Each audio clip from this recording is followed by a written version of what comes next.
Hope says that she bets your middle name is Mark. If I had to say, I would say not Mark. I would say... I'll say it starts with A. It starts with an A. Mm-hmm. Oh, is it Alan? Oh. And it's only 4 letters. That would be... I will say that would be, Abel and Axel has another letter correct, but in the wrong spot. Is it Aiden?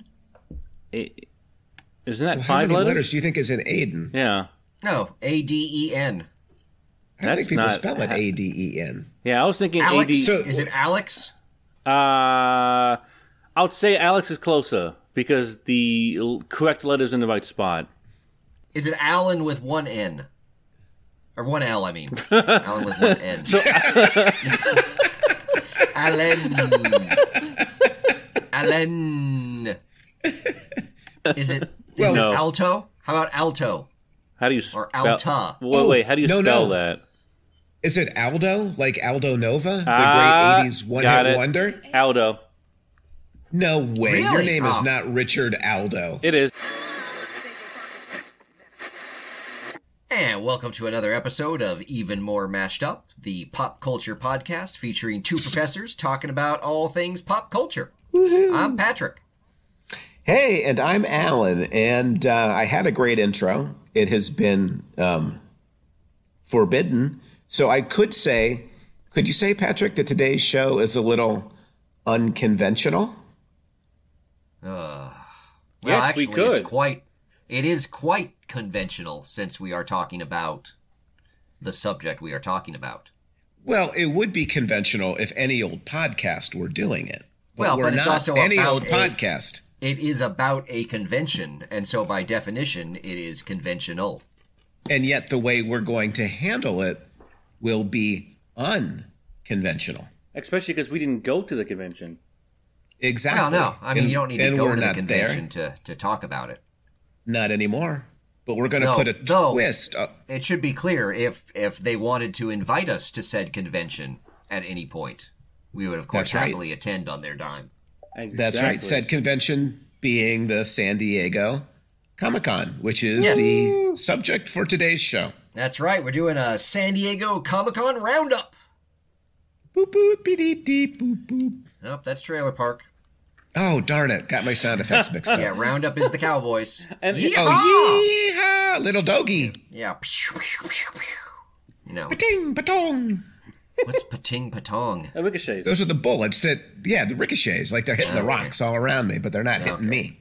Yeah. So your theory is that bullets ricochet off of rocks as opposed to just blasting through rocks. Have you seen a Western? That's all they do. I've watched many Westerns, and I know they ricochet all the hell bullets over the may place. not supposed to do that, but in the Westerns, that's what they do. That's what I'm saying. Yeah. But I believe in a profound aesthetic of realism, and so they shouldn't bounce off the rocks. Well, I'm a Michael Bay fan. So yes, you are. I like the ricochet. And rock-bouncing bullets is the least of Michael Bay's offenses. So. Yes. Yeah, I like you say now they're just bouncing. They're not even ricocheting. Yeah, no, they might as well be like throwing bouncy balls at the people. Right, yeah. Yeah, just like those little rubber bouncy balls, just boop, boop.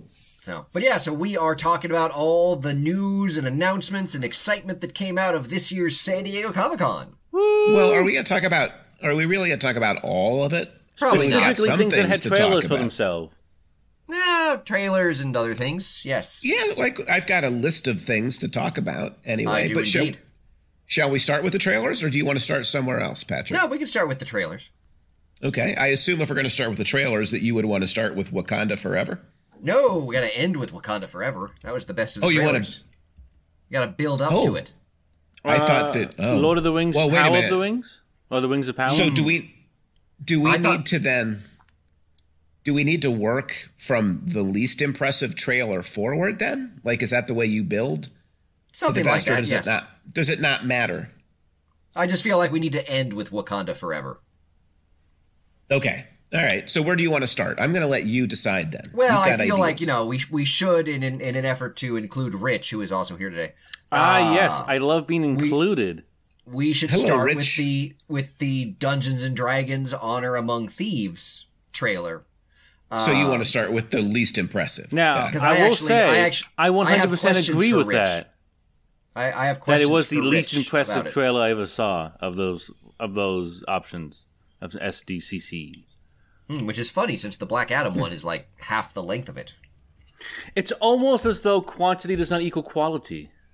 Well, let's not dredge up that old debate. Yes, but what were your questions, Patrick? So having watched the trailer, yes, Yes. So they refer to themselves as a group of thieves. I don't know why. But then they're also, there's a bard, there's a fighter, there's a knight, etc. Now I'm no D&D expert, hence why I'm coming to you with this question. But isn't a thief a separate classification from all those? Like, you can't be a bard and a thief, or can you? Wait, well, of course you. Now wait a minute. Well, hang on. I thought thief was a specific, like, you can be a thief, or you can be a bard, or you can is specifically a rogue. And a rogue is commonly associated with being a thief because they're the stealthy character. They do the pickpocketing, the lockpicking, and whatnot. But hypothetically, did you say the pickpocking? I think I did. I meant to say pickpocketing. I think he said the lick knocking. Yeah. I really hate when my pocks get picked. That's what rogues are for. They got to pock with picks and. No, you should. No. You should never. You should never pick the pox. Yeah. Yeah, I get its infection that way. Yeah. Right, exactly. Exactly. But so now rogues are usually thought of as thieves, but technically, as I'm sure Alan was trying to say, anybody can be a thief. Any paladin, bard, wizard, ranger, they can all steal things. Can a paladin be a thief? I thought paladins were supposed to be like honorable and honest. Well, and no. all So those things. a paladin, you can. Oh, sorry, go on. Like, wouldn't a paladin thief be the kind of character that I would come up with that makes no sense? No, it would be yes sometimes, and no. Maybe you would argue. I don't even know what a paladin is. So honestly. A paladin specifically is somebody who's kind of like a cleric in that they're connected to like one type of god or one god. So like the paladin of so and so religion or church, but they're like the fighter version of a cleric in the sense of like. They're going to go out and, instead of using maybe a ton of magic and stuff, they're going to have, armor on and fight. But there's evil gods, there's neutral gods, there's good gods. A paladin by nature is not good. They're lawful in that they attune to their, whatever rules and whatnot of that religion/god they are connected to. Could I try to shorthand that before we turn this into another D&D episode and we kind of know where those end up on this podcast? They do better than the Emmys. Or the Oscars, I mean. Well, yeah, it says something about the Oscars. Yeah. I think more than it does more than it does the D&D. So sometimes a person might steal because they feel like they're doing it for good. Yes, or they're doing it for their cause.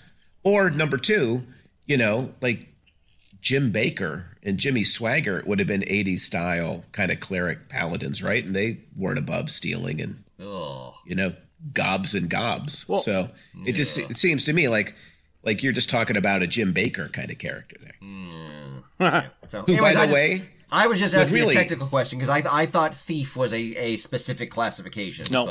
It is technically a subclass of the rogue where they can focus more in being a thief.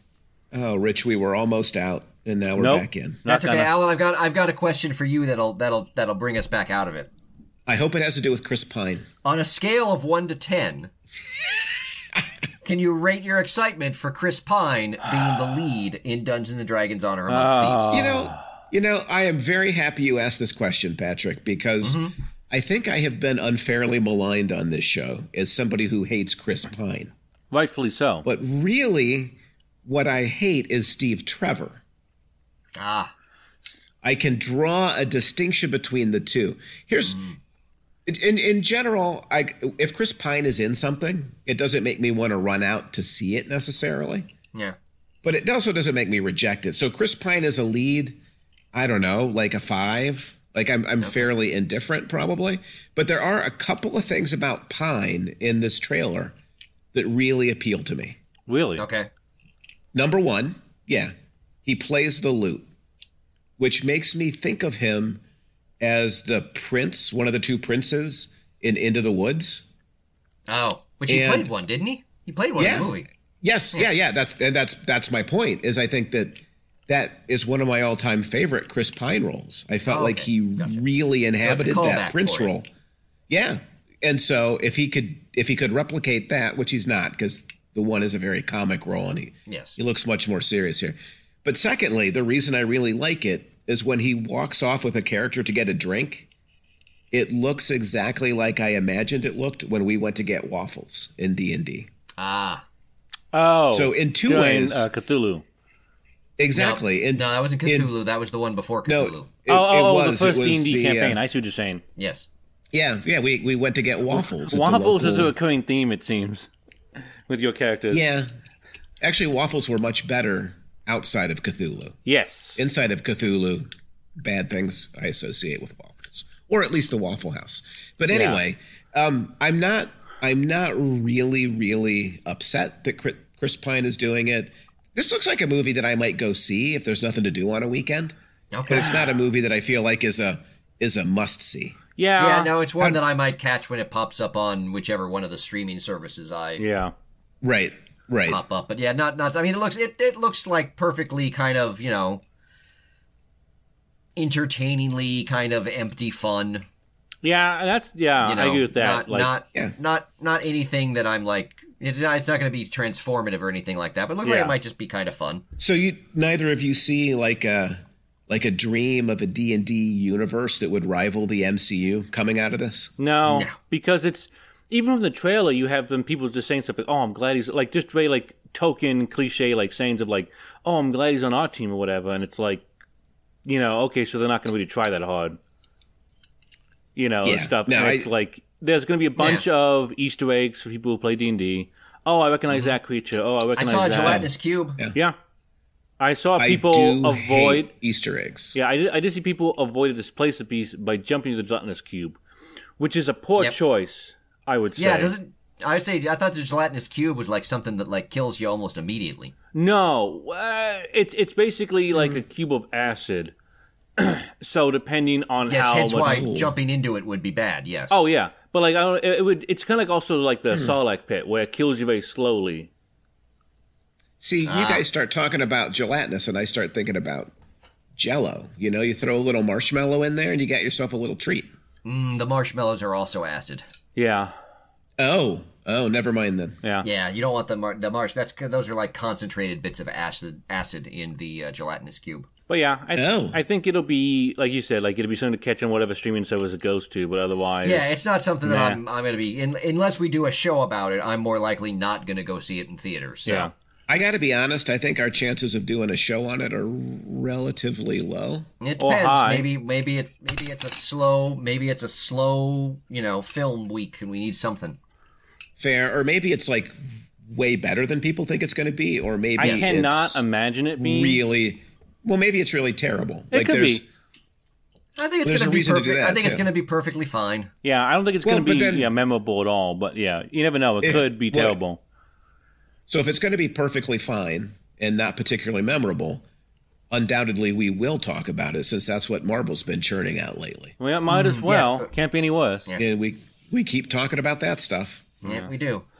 Hey, speaking of which, we did have She-Hulk on the list because there is a new She-Hulk trailer available. Yes, we did. The second She-Hulk Attorney at Law trailer. So, Patrick, you were not particularly enthusiastic the last time we discussed She-Hulk. Question for you. That is correct. Does this make you feel any better about what's coming? Yes. Really? Excellent. Do you want to build on that? Yeah, I mean, I thought the CGI looked significantly better in this trailer than the earlier one. I mean, I didn't find it as. It didn't seem quite as unfinished. I mean, it's still got some oddness to it, but I was pleasantly surprised with it. There are a couple of dodgy moments, I think, in the CGI. There's a bunch of them where it's just when she moves her arms and stuff, it just looks very uncanny and like it's distracting still. Yeah, when she does the whole like American Law thing and oh my god, that was so her hands up. That's a weird. It was so uncomfortable to look at that. But overall, I felt like the CGI was looking better. So I'm cautiously optimistic. I think it's still. Is that it? No, is that it, Patrick? Okay, good. I like some of the story beats. I like kind of, that she doesn't actually want to be a superhero. That, she gets her powers through an accident. and she just wants to be a lawyer, which I kind of like because we haven't really had I don't think there's been anyone really in the MCU that has been reluctant to be.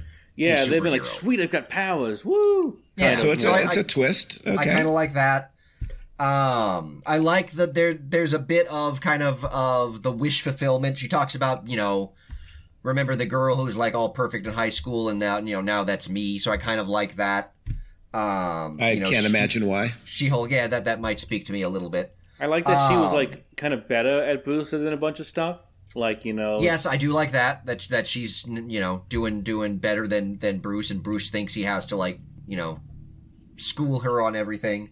I like the idea of it being kind of a legal sitcom-y type thing. That's something Marvel hasn't done, and that could just be kind of fun. At least the sitcom-y part, yeah. And I'm cautiously optimistic. I like the little bits of her breaking the fourth wall that kind of feed into that. That I think there's some things that I definitely see. Maybe it's the CGI again, but those still looked kind of weird. Like the timing seemed off. Like when they do the one with like the heads turn that they show, like. Oh, I thought that one worked. I thought that one. Again, maybe it's just the CGI. Kind of it just looks wonky when they like turn their heads back and forth. So, but yeah, so I would say the one thing that I'm probably not a big fan of from seeing in the trailer is I don't really like what they're doing with Titania.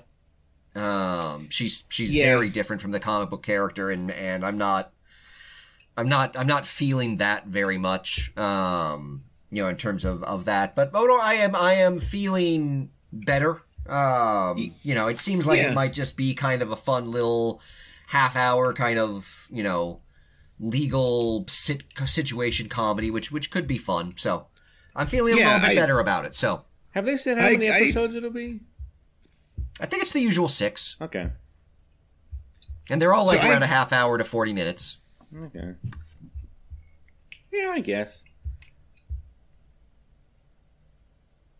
Alan? Yeah. I thought you were trying to say something. I did like 4 times. I kind of quit then. Okay, go ahead now. Yeah. Oh, thank you. So I was going to say whenever you want to.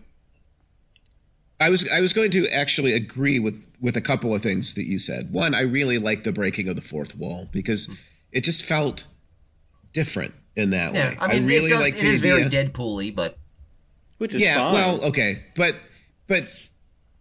Yeah, I'm going to make some Deadpool references later, too. But in a way that it's like it's a family-friendly kind of Deadpooliness. And like maybe if Marvel didn't take itself quite so seriously, that would be good for Marvel right now. Agreed. And in that way, I think the sitcom works really well. Mm-hmm. In many ways, like Miss Marvel did. Miss Marvel was a little bit lighter. Yeah. I don't know that I hold out the highest hopes, but of late I prefer comedic Marvel to dark Marvel. You know, I guess this definitely looks like it's kind of in the lighter fare with the excellent Miss Marvel and the quote unquote dumpster fire that was Hawkeye. I would take issue with one of those descriptions. I'm just quoting Google. All I'm doing is quoting Google. Straight from the internet. Yeah, I mean, you can't. It's Google, like it can't be wrong. Yes, it can. Anyways. Exactly. So it seems like on Dungeons and Dragons, we're both, or all of us, are kind of feeling, not particularly excited. She-Hulk, a little bit more, slightly more excited. Yeah, perhaps. Yeah. And I'm definitely more excited than it doesn't look like as much of a train wreck as the first teaser made it seem like it was going to be. Yeah. Yes. I think that's fair. I'm still pessimistic about again the animation. Like, seeing longer clips of it, like in the show, if it's really going to be a distraction. Yeah, I mean, I'm hoping that, they improved so much between the first teaser and this one. We've still got a couple weeks until the show. Or I guess actually not even a couple weeks. I think it's just I don't know. They better be working pretty hard. Yeah, so I'm hoping that they can still kind of refine it, but yeah, it does. I mean, it does have a lot. I mean, you got She-Hulk, you've got obviously Bruce Banner's there, you've got Blonsky, the Abomination, you've got Wong, you've got Daredevil. There's a lot packed in there. There's a lot packed in. I'm hoping they're going to bring in some of the goofier villains. I don't know. I feel like they'd show them off at this point. I just can't imagine there's room for anybody else in it. But, that's what Marvel does nowadays. Is they just like they don't have time for season 2. It's all going to get crammed into season 1. Yeah, we'll see. Hopefully, maybe She-Hulk will avoid that. So we're kind of climbing then. Like, what would be next? Like, what is the one that's next up the chain for you? Is it Andor? Is it? Oh, geez, I totally Black forgot Adam. I forgot about Andor. Oh, Shazam? I did forget about Andor. Well, that seems not very promising for Andor. I mean, I'm going to be honest. No. I forgot. I didn't see it on the when I was going through various things looking at trailers. Andor didn't come up. I mean, I've watched Andor. Okay. For me, it would probably be Shazam, Black Adam. They're kind of about the same. All right, so we'll skip over Andor for now and talk about Andor Black would be higher Adam. up on my list. Okay, so The Rock says that Black Adam is, and I quote, some cool shit. Do you agree? I think Dr. Fate looks pretty sweet. Really? Dr. Fate is where you went in there. Huh? I thought, that? I mean, if the film Fate? does nothing else, it nailed the look of Dr. Fate, and Pierce Brosnan is a great choice to play him. It is. So. It's hard to argue with Pierce Brosnan as Doc, as long as he doesn't sing. I can live with him in this movie. You don't want him on me too? So I mean, Dr. Fate, and then we're getting a very comics accurate Dr. Fate. Like that Dr. Fate looks like he walked off the comic page. Yeah. And I know that's important to you. So I'm really excited by that. Yeah, I mean, I'm my concern is that The Rock is sort of amping up. Black Adam's full of cool shit, and then it's just going to be kind of your bog standard superhero film. Yeah, again, maybe it's different because he's supposed to be, the anti-hero, so it'll be a bit different, but like... Is the anti-hero really new, though? I feel like even that has kind of been done, and like... the problem, too, is that, and we've talked about this before, I mean, Black Adam as a character in the comics is the most uncharismatic character you could have. And so it's a really odd choice for The Rock. Yeah, The Rock who's perhaps the exact opposite. Yeah, exactly. So I'm still not sure. I mean, he certainly looks the part. He looks like Black Adam. But it's a weird choice because Black Adam is not the kind of superhero character I would think Dwayne Johnson would play. Yeah, but that either works in a really unexpected way. I mean, Marvel's done that a lot and made it function. But this is, of course, DC. So that's the other issue too. Reasons to worry is that the track record not great. So you've also got all that. No, it's not. And as an old comics reader, the idea of having the Justice Society in there seems like fun. But I just wonder if they're, again, putting more in there they should. Well, but it's a very small Justice Society. It's Dr. Fate and Hawkman, Atom Smasher, and that's already Red Tornado. Yeah, that's already. No, it's not. It's not. She goes by something else. It's. Gosh. Oh, I'm terrible. How am I blinking on this? It's the.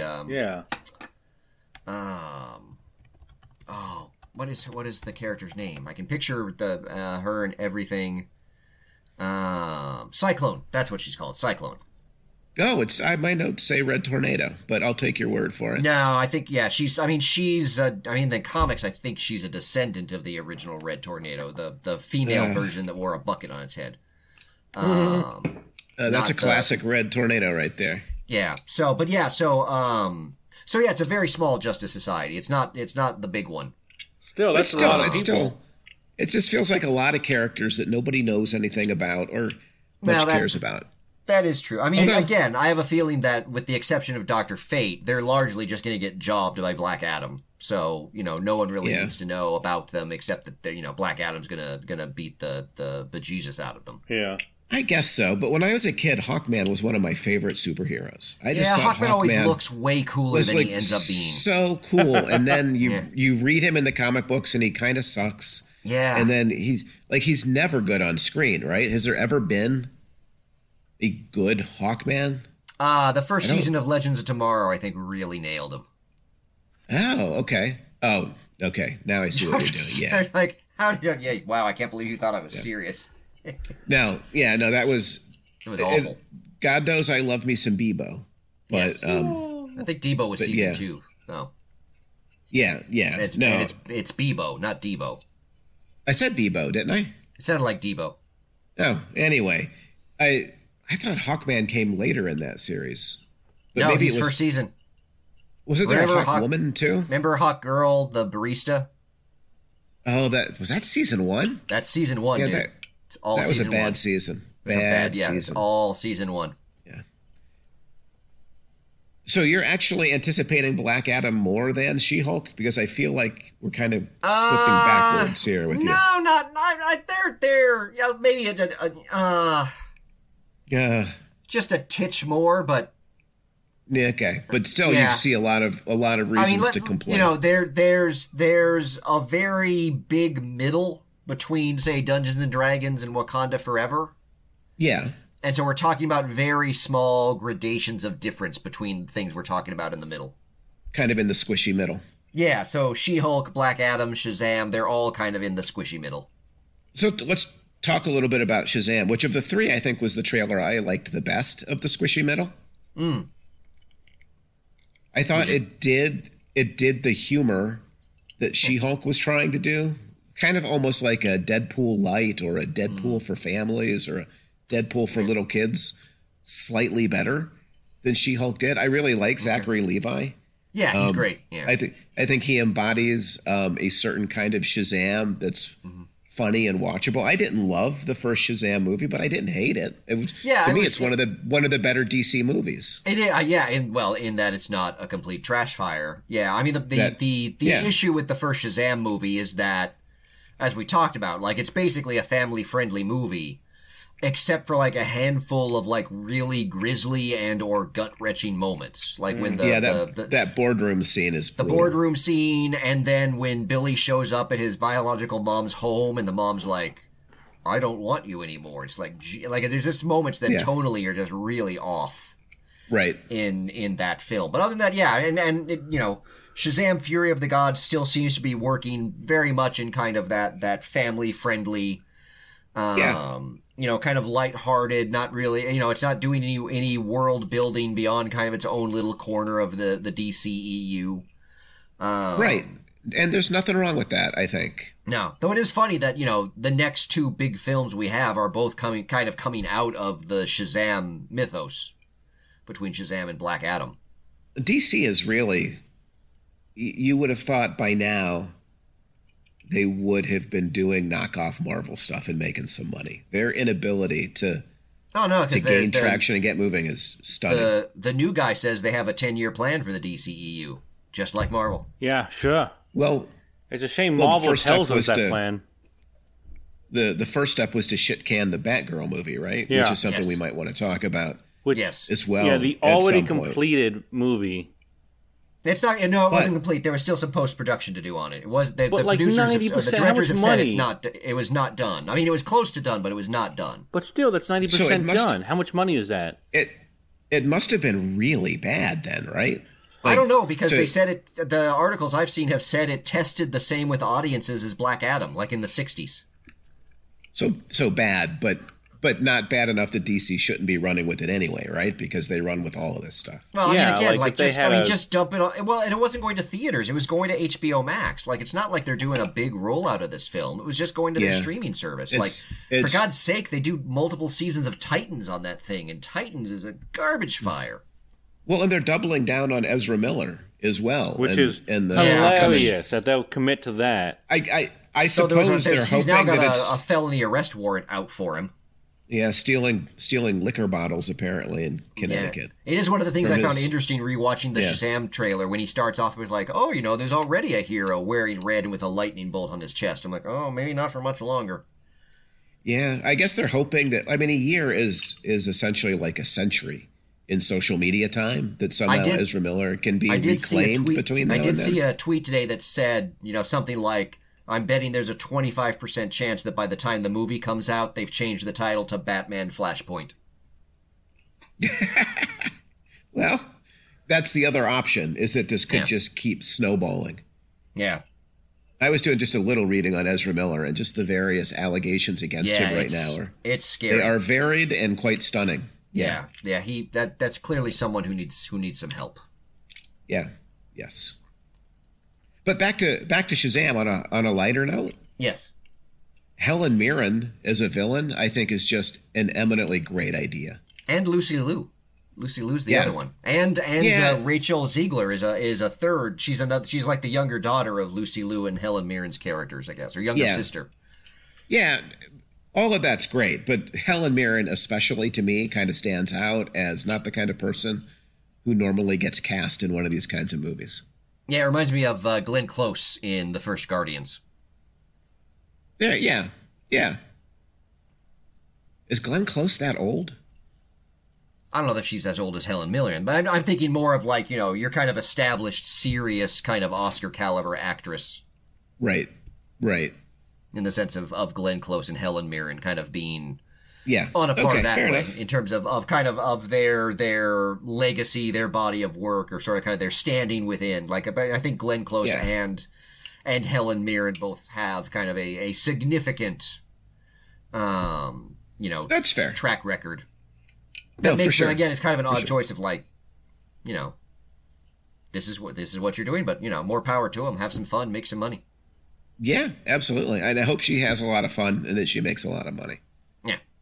But Shazam, of what we've talked about, is probably what I'm most looking forward to seeing. But again, it's not way up there, Like, to me, I look at this, I'm like, that looks fine. Which, I guess it's doing what the first Shazam movie did. It looks like just kind of a fun, family-friendly,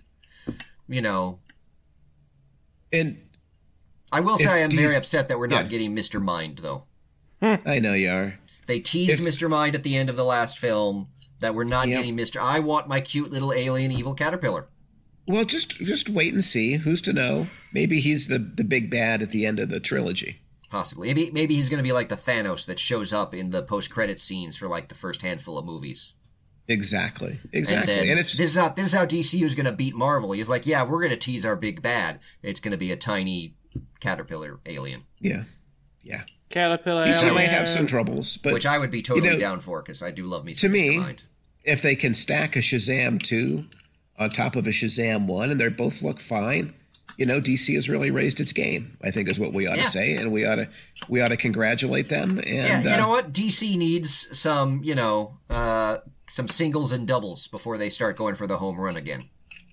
Yeah, they could use like a fielder's choice at this point, honestly. But I think Shazam, gives them a nice little, a nice safe double.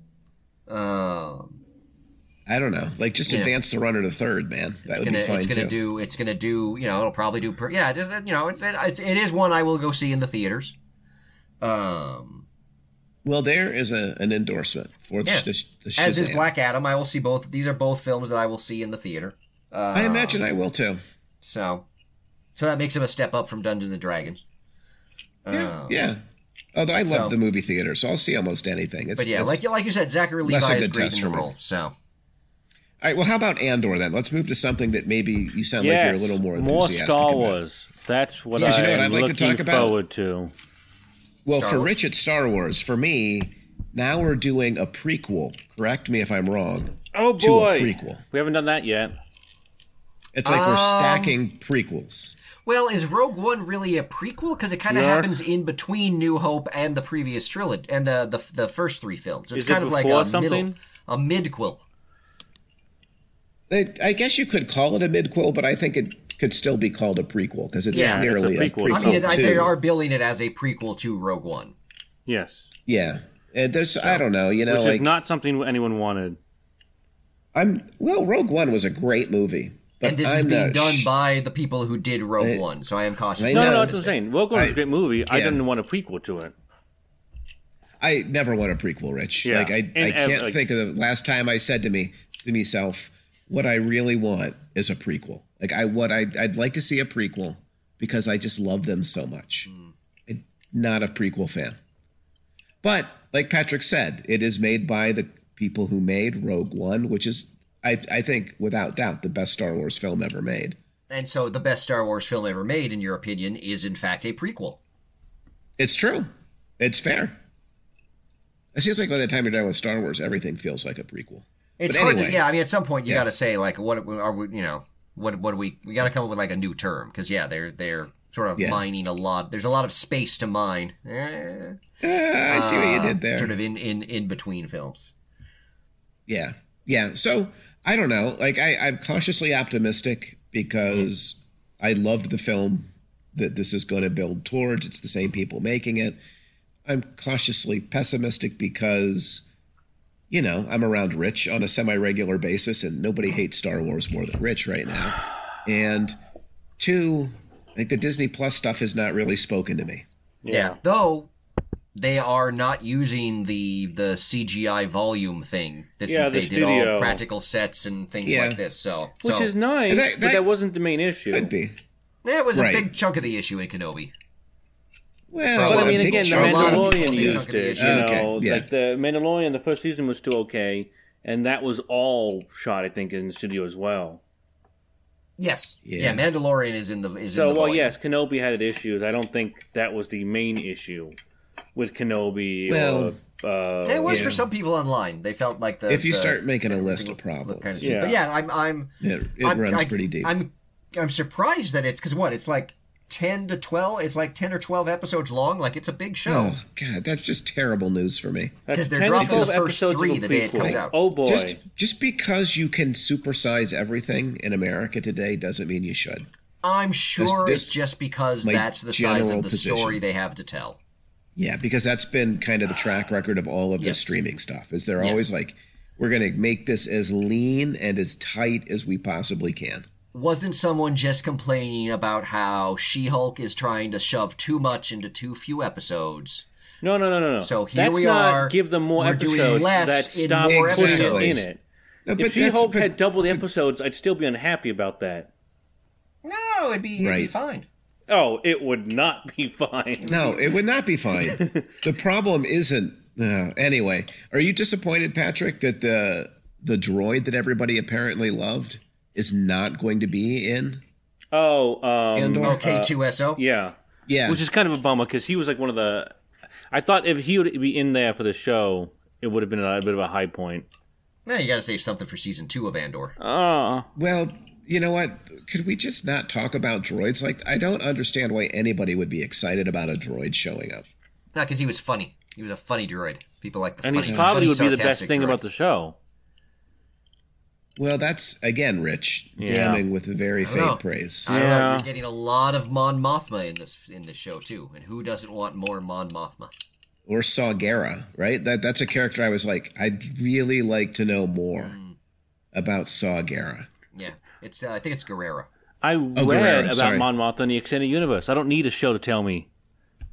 Oh, okay, boy. But none of that Extended Universe counts anymore, so you have to learn. Patrick. Oh, for God's sake, the headaches are back. Why would you do that? Like, why? I just want to watch the world burn. And by the world, I mean Rich. Yeah, well, consider him lit. Mm-hmm. Yeah. On the plus side. So anyway. Yes. Oh, go ahead, Rich. Well, I guess not a plus side. It's another negative thing, but at this point, I like just making fun of these shows. There you go. One of the things that people have complained a bunch about is from one of the stills where someone's running through, or one of the scenes. I think you end up using it for like a thumbnail for a bunch of the trailer as well, where somebody's running through like a forest with like a laser gun or whatever, and like everyone's pointed out, it's just an AK-47 like prop. Like, that's awesome. It's not even like, they don't have any like bits and bobs to make it like futuristic. It's just straight up like, oh, we just gave him like some gun. Now, keep in mind, the Rebels have limited resources at this time, so maybe there's an in-canon explanation in that they found like a crate full of AKs. like there's a crate of Twinkies and AKs that just survived whatever. Exactly, from a lost civilization that no one knows about. Right. Yeah. Yep. And bullets that will bounce off of rocks. Yes. Bullets to fire it out of. Yes, all of that's right there. It's all in the crate. Yeah. Lost civilization. We are running long, and there was news beyond just the trailer, so maybe we should move to Wakanda Forever, which probably deserves a little more time. I'm fine with that. Yeah. Okay. So, Patrick, I assume this one really gave you the feels. Yes. My love of the MCU has largely been rekindled by this trailer. I had a feeling. By a trailer. Yeah, so... Yes. This trailer proves that the MCU will be back on track by the time Wakanda Forever debuts. And so you're guaranteeing it? Everything is fine. Yes. I have faith in Ryan Coogler. Based on Black Panther and everything else he's done, and then the awesomeness of this trailer. the use of music in it at the beginning works really well. It does a really nice job of like kind of being reverent and capturing kind of the somber tone of remembering what's been lost. And also kind of building some anticipation for what will come next. It's a really well-made trailer, I think. Yes. It is. Yeah, no, it is a really well done trailer. Like now, how are you feeling it? Oh, go ahead. I would say it just hits all the right emotional kind of levels. Yeah. As somebody wrote, it's both epic and poignant at the same time. Yeah. So how are you feeling about seeing Namor show up?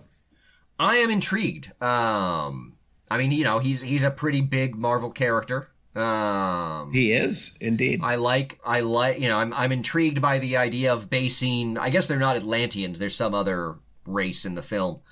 I want to talk about that. Yeah. But they're basing them in kind of like, Aztec sort of Mexican sort of culture, which is an interesting choice. Right. So I'm excited to see how they do that. Certainly the designs are very, what's the word I'm looking for?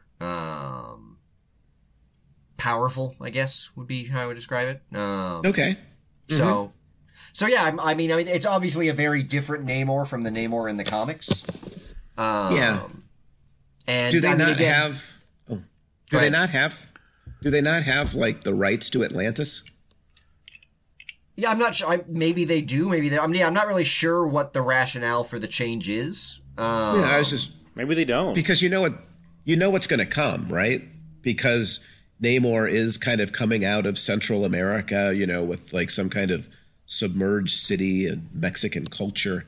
We're going to get more of the woke review bombing. Oh, I suppose, of course we are. Right? Like, people are going to be really... And, like, think about what that says about where the right is in America today. This is going to be their argument when the film comes out. We want our fish person villain to be white, or we won't buy tickets. Like, imagine, like, twisting yourself into that kind of moral political position. How else am I able to enjoy the film if it's not somebody who looks exactly like me and thinks exactly like me? Not just anybody, Rich, but the fish people. Like, fish people villains, if they're not white, like, I cannot support this film. But maybe you got to think of it another way. Maybe this will be a moment of realization, because they'll be perfectly happy with the fish people being based in Aztec Mexican culture because they're the villains. And then they will realize, well, wait a minute, why am I okay with them being the villains? Yes, Patrick. I think there's a high likelihood that level of self-reflection is going to happen. Yes, as a result of a Marvel movie. Yeah, that's right. Like this is what they're political discourse. Everything. The political discourse that cannot be salvaged in this country will be salvaged by Namor. They're going to realize, maybe the fish people were us the entire time. Namor will save us from ourselves. Oh my God! And the fish people are racist. Yeah. My biggest fear of Namor is I watch him and I kind of get Aquaman flashbacks, and I know I shouldn't. It's hard not to. It's justified. I just worry about it. But that being said, and no pun intended, it feels to me like Marvel has been treading water for a long time. They've been like stretching and like filling time until it got to this point, to the end of Phase 4. Like, okay, we just need to buy time. Well, it's one of the things that's interesting, because I went and did a little bit of research, and Phase 4 has changed multiple times. Like they've altered the course of it multiple times? Because originally Phase 4 was supposed to end with Thor, Love and Thunder. But then about a year ago, it was changed so that now it ended with Black Panther 2 and Captain Marvel 2. Captain Marvel 2 was originally the end of Phase 4. But wasn't Black Panther just pushed back? Yeah. Because of COVID? Well, they've all been moved around because of COVID. But that's what I'm saying. Like, so maybe it was post-COVID, it was supposed to go Love and Thunder, Black Panther, Captain Marvel, end of Phase 4 was the post-COVID. Right. And then with this most recent announcement at San Diego Comic-Con, Black Panther is now the end of Phase 4, and Captain Marvel is well into Phase 5. Right. So Correct. It does feel... I think this is what I think they're trying to do. I think they realize that Phase 4 has been a bit of a mess. Yeah. I think they realize that they've got something really good in Wakanda Forever. And they want to kind of draw a line under Phase 4, but also kind of remind us of what we like for Phase 5. Yeah, and on a high note. And that's why that's why they're now saying Wakanda Forever is the end of Phase 4. Right. To me, but just the fact that they've changed Phase 4 and when it ends at least 3 times, I think speaks to the fact that Phase 4 has been a bit of a muddle. Yeah. Well, yeah. But in a way, it suggests to me, and this is an argument we have about whether we have seasons in this podcast or not. Which we settled we do. We don't, but it doesn't matter. Oh, we're heading into in this case, it doesn't really matter whether this is the end of 4 or the beginning of 5. It's the end of 4. Right, but it doesn't. It doesn't matter. But the important thing that has to happen is they have to stick the landing on this one, because they've been kind of just. They haven't. Again, I'm not saying they're making bad movies, but they haven't made anything that's really, been better than just sort of, like an action adventure movie for a while. Yeah. And this if they don't stick this landing, for the first time in a long time, I feel like a Marvel movie comes with stakes in that way. Yeah. That if this movie doesn't work, because I agree with you, Patrick, they are investing a lot in it. In changing around the meaningless schedule, it definitely suggests that they're investing in it. Like, this has got to be a major Marvel film, or I think they're just kind of stumbling forward into the next phase. Yeah, well, and I think added to that is the pressure of doing this in the shadow of Chadwick Boseman's death. They can't not stick the landing on this film, because it's going to be added to. Because they clearly are intending this film, or at least part of this film, to be kind of a tribute or kind of honoring the legacy of Chadwick Boseman as Black Panther. They've got to stick the landing for that reason too. Yes, agreed. Like, if they don't do well and thus kind of tarnish the legacy or disrespect the legacy in some ways, they're in trouble. Now, I have faith that Coogler will pull it off. I don't disagree with you. This of all the trailers we looked at, I thought this one was definitely a class above anything else that came out of, But then it also has the challenge of having the high expectations, which probably Eternals didn't really struggle with when it hit the box office. So this might be a good time to kind of transition to other news, which would be the phases of Marvel. Well, but we should talk a little bit about. Should we talk about who is going to be Black Panther? Like, that's the big part of. Yeah. Do you think they're going to do what everyone assumes is Shuri? Yeah, I'm sure. That would be, if I was a betting man, I'd bet on Shuri. It's the only thing that makes sense. You're Shuri? Yes, I'm sure about Shuri. Yeah, and I see. I don't know where else would it go. Well, I do have a theory. I don't think you're going to like it, Alan, but I do have a theory. But I will say that number one, Shuri makes the most sense because that's who took over in the comics. If you look at the shot of Black Panther from the trailer, and if you look at the arm that's extended, the forearm is very narrow, and the hand is very small and tapered. It looks like a woman's hand is in the Black Panther suit. So I'm betting it's Shuri. I think the other thing, too, is that there's one of the lines in the trailer that makes me wonder, is Ramonda, who's queen now. In the trailer, she says something about, I've lost my whole family, haven't I given up enough? And I'm like, does that mean Shuri's your daughter? She's still there, unless something happens to Shuri and they don't know where she is and she comes back as Black Panther. Unless she's talking to Shuri in that moment, like she's clearly talking to the UN, or because she's got a whole bunch of the Dora Milaje and everyone behind her. Yeah, well, I guess it depends. I didn't. I think she's she might even be addressing Namor for all I know. Yeah, I guess it's true. But here's a theory. Okay. So they could tap into the multiverse. Oh. And what if they find a world in which T'Challa's alive? Killmonger's father was the legit king of Wakanda, making Killmonger the Black Panther, and they bring him over, because then you get to have Michael B. Jordan in the film. It was about the only person I could see actually playing a male Black Panther after Boseman is Michael B. Jordan. Well, for some time, I just assumed they would find a way to bring Jordan back because as a different character. I agree with you. Like, as an alternate version of how they do in comic book movies. Like what if? Like it's Killmonger, but I mean, I guess in what if he was sort of the same, but like bring him from like Earth 2 or whatever. That's basically what I'm saying. Is you bring Killmonger. I hope they don't. Yeah, I think moving forward with Shuri it's kind of more interesting. What about and it feels more I would say authentic. Shuri. I mean, you could also do Okoye and Nakia. There's no real precedent for that anywhere. So Shuri seems like the logical Okoye, choice. just because we've seen her in like the Black Panther movies, and like she'd be sort of like, I would say she's been in more Marvel stuff than even Shuri at this point, because she's also been like Endgame and Infinity War at times. Shuri was in both of those too. But I mean, in terms of like actual like screen time, like I feel like Okoye's been like more present and like done a bit more, even if she's just been with T'Challa at points. But if you do that, Rich, then you run the risk of alienating the comic canon fans.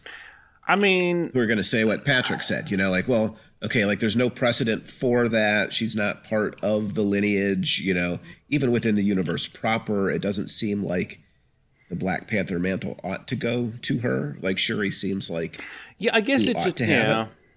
Yeah, I don't know. I mean, I would say if you're going to go with if you're going to go with one of the three women, Shuri makes the most sense, just because there's at least the precedent for that. I guess, yeah. I guess we'll see. Yeah. Anything else on Wakanda Forever before we try to sort out the phases, Patrick? Nope. That's it. Okay. All right. So we are coming to an end of Phase 4, which has to be. I mean, there's no doubt it's kind of the weakest of the phases, right? Oh yeah. It's kicked off with Black Widow, I guess. Yeah, that was the first movie after Endgame was Black Widow. So. Yeah, and then I guess we might have had some of the Disney Plus stuff first. Oh, that's true. So, because originally Black Widow and Shang-Chi were supposed to come before any of the Disney Plus stuff, and then I think they both came after. So I think technically WandaVision is. I mean, according to the internet, it's Black Widow, but I don't know if it's actively avoiding the Disney Plus stuff. I thought I saw something the same thing talking about the original conception of the phases, talking about how Black Widow and Shang-Chi were supposed to be before any of the Disney Plus stuff. No, and you're right. WandaVision's in there as well, and there we go. It was listing them separately. Okay. Yeah. So, to me, WandaVision might be the height of it, actually, as I look back on it. I mean, the Spider-Man movie was good. Like, that was a... Yeah. I mean, WandaVision, Spider-Man, that was a fun movie. Those are my top 3 of Phase 4. Not necessarily in that order. Not Doctor Strange. No, it's a close fourth. Yeah, okay. I think we generally agree. I mean, I would not put Hawkeye first, but in the list of what you're looking at, I think it was the second best of the Disney Plus stuff. And then, the only movie that really moved me at all in any way was Spider-Man. And you guys know that even I found it a little nostalgia-packed. So, obviously, hopefully Black Panther, Wakanda Forever is really the standout when they're done. Like, if it's not the tentpole, people will look back on Phase 4, I think, and I mean, hopefully, my hope is Wakanda Forever. Pretty with disappointing. Phase 5 going in, it's like if they can't pull off Black Panther, then it's like, how do you trust them going forward for the 5 and 6? Yeah. So, Patrick, do you feel... Oh, sorry, Rich, go ahead. No, I was just repeating myself. Do you feel better about Phase 4 now that you know what Phase 5 and Phase 6 are? Like, does it for a comic book, aficionado like yourself, does seeing what's coming in 5 and 6 help to create like kind of a retroactive direction for Phase 4? Or does it remain just kind of this meandering for you? It remains meandering, because I mean, again, it feels more like what they're trying to do, particularly with kicking off Phase 5 with Ant-Man and the Wasp, which is where we're seeing Kang again. Right. The fact that they're calling it Phase 5 and 6 is supposedly the multiverse saga. Right. We haven't had them. We haven't really. I mean, in terms of multiverse stuff that's actually going to affect those films, it doesn't really seem we've had anything since Loki. I mean, Spider-Man and Doctor Strange. dealt with the multiverse, but not in a way that I think is going to matter to the multiverse saga. It's just been a long time. Yeah, they seem like the main characters are the ones that affected. Spider-Man and Doctor Strange seem to be the only ones affected by the multiverse. Yeah, I mean, it might be something where, like, after Endgame, like, people were like, oh, maybe Dark World wasn't, as bad. Like, Endgame did kind of make Dark World a little bit more important. Right. And things like that. Maybe there'll be a way to go back, and kind of see. It's like, oh, maybe Phase 4 wasn't as meandering as it seems. But right now, I'm kind of like, it feels to me like, no, they want to end Phase 4 and get into Phase 5 because they realize Phase 4 has been a bit of a mess.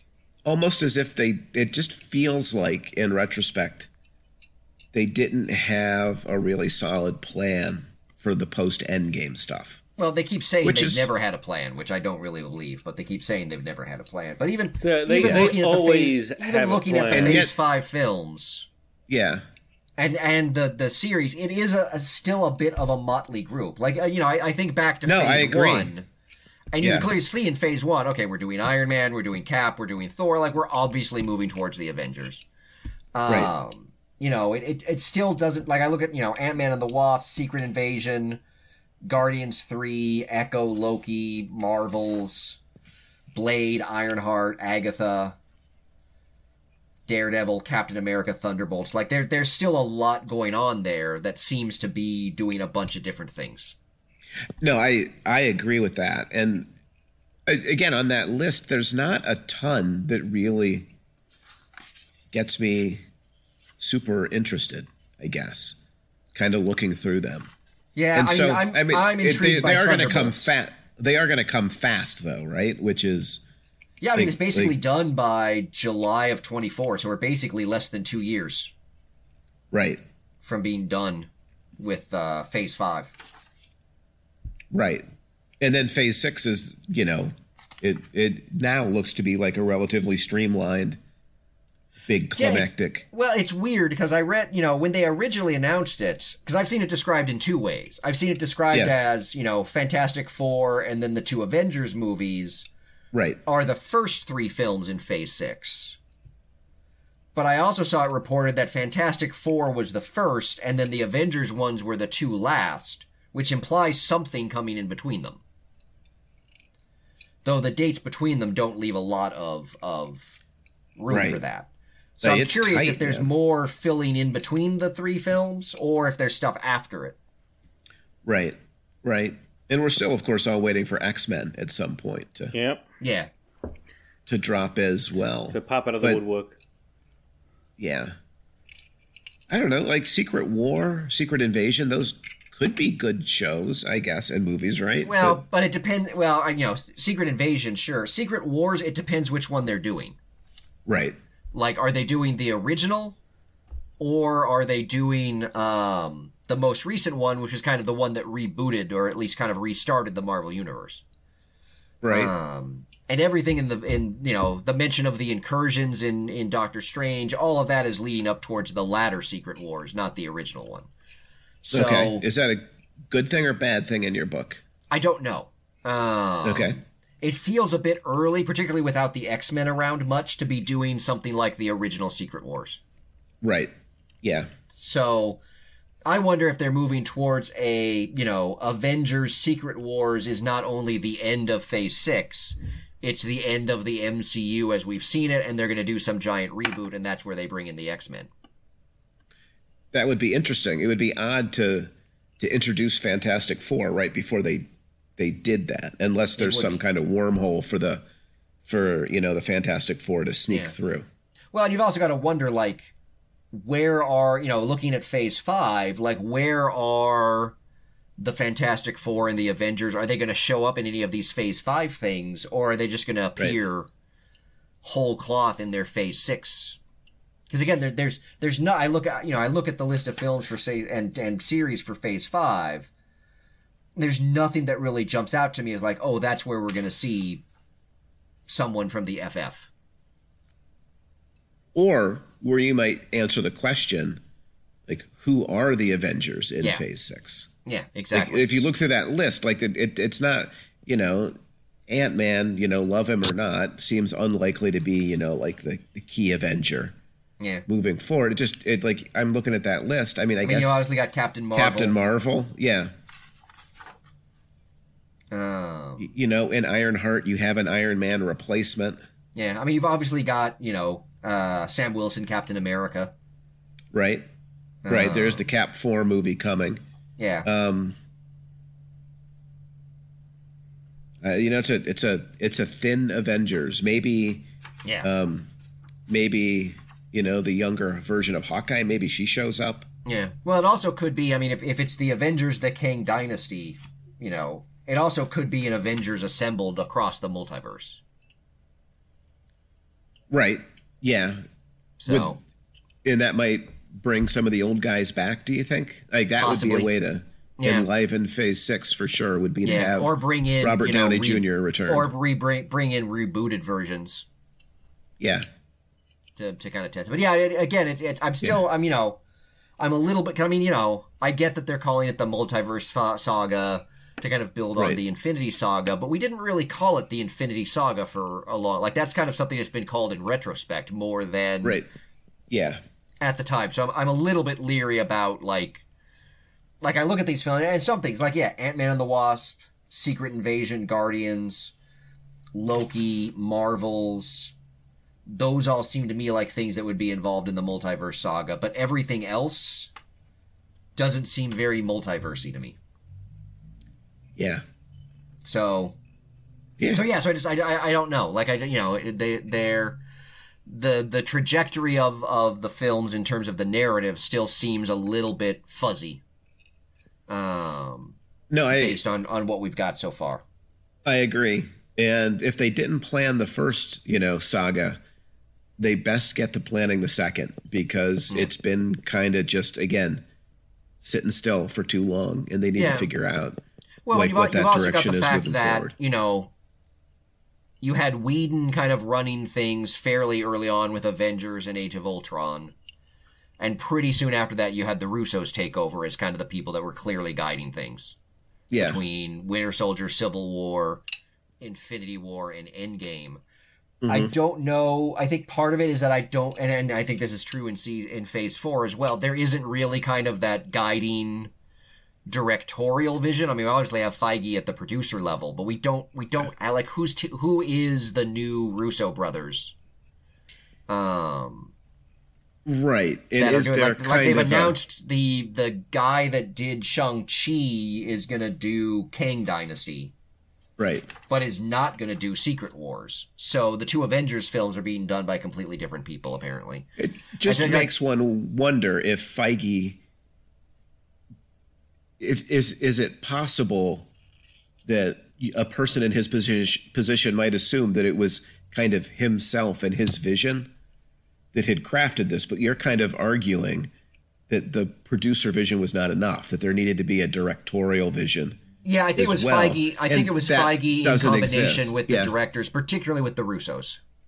Right, but now, you could see how a man's ego might get them to the point where they would think, I don't need collaboration, like I've got it. Not necessarily ego, even just the sheer pace of production doesn't mean that you can... I mean, you can't have the Russos doing Cap 2, Cap 3, and Avengers 4 and 5. Like, there's just not enough time for one person to do that many of the movies. And so I think, I'm not necessarily going to say it's Feige's ego, but... Well, I think somewhat it is that just the nature of how much Marvel is putting out, there isn't really room for that. I mean, the closest thing we're going to get is assuming the people doing Loki season 2 are the same that did Loki season 1. That might be as close as we get. I mean, you think about, besides the Russos, James Gunn, his vision has kind of stood out, but he's been pretty much just in the Guardians thing. And Guardians 3 is the last Guardians film. Right. Taika Waititi seemed like an option after Ragnarok, but not so much Love and Thunder. Yeah. I guess what I'm saying is, like, I'm spitballing why it might have come to this place, but there were the Russo brothers in the Thanos saga, right? Like, they didn't do every movie. Right, but they did big ones. They did big ones, and ones that were kind of the main thread that others could play off of and kind of bounce in and out of. Whereas it might not be ego, maybe it's the pace of production you're talking about, but not having kind of an artistic vision paired to the producing vision seems to be part of the problem right now. That these smaller things would make sense. Like, I would feel better about Phase 5 if you could show me the thread that's going to be kind of the main highway of the story. Yeah, and then if you told me in some way the same people were involved with Ant-Man and the Wasp, Quantumania, Guardians, Loki, and the Marvels, I would be feeling better. Yeah, because then it's like, those seems like ones that could tie together. Done maybe poorly, whatever. Like, it'll be consistent.